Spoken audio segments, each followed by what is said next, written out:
उभी आहे Mahalakshmi mobile shop शेजारी। काही दिवसातच शिरपूर शहरामध्ये एकमेव विश्वसनीय मोबाईल शॉपी। चला तर मग बघूया। या ठिकाणी branded MI smartphone, Vivo, Oppo तसंच MI कंपनीचा TV, TCL TV, Haier TV, fridge, AC योग्य दरात मिळेल। तसंच विविध फायनान्स सर्व्हिसेस, ॲक्सेसरीज उपलब्ध। वाट कशाला बघताय, घ्या मग प्रत्यक्ष खरेदीचा अनुभव।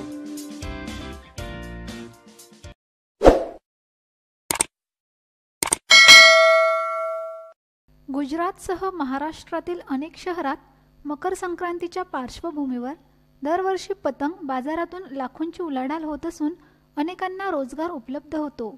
महाराष्ट्रात अनेक ठिकाणी मकर संक्रांतीचा सण मोठ्या उत्साहात साजरा केला जातो।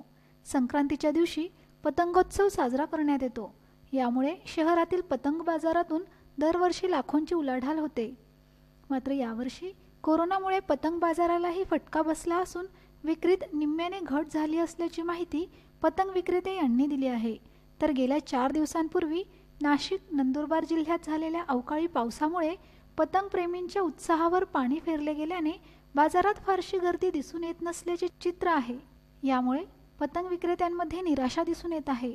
संक्रांतीच्या आधी काही दिवस मांजा बनवण्यास सुरुवात करण्यात येते, त्यामुळे 5 ते 10 जणांना रोजगार उपलब्ध होतो। दरवर्षाप्रमाणे यावर्षीही पतंग विक्रेत्यांनी मांजा बनवण्यास सुरुवात केली। मात्र दरवर्षीच्या तुलनेत यावर्षी फारसा प्रतिसाद मिळाला नसल्याने विक्रेत्यांमधून नाराजी व्यक्त करण्यात येत आहे। कोरोनाचा फटका पतंग विक्रीलाही बसला असल्याचे विक्रेत्यांकडून सांगण्यात आले। गेल्या वर्षी पतंग विक्रीवर चैतन्य दिसून येत होते। यावर्षी फारसा प्रतिसाद नसल्याने याचा फटका विक्रेत्यांनाही सहन करावा लागणारा आहे।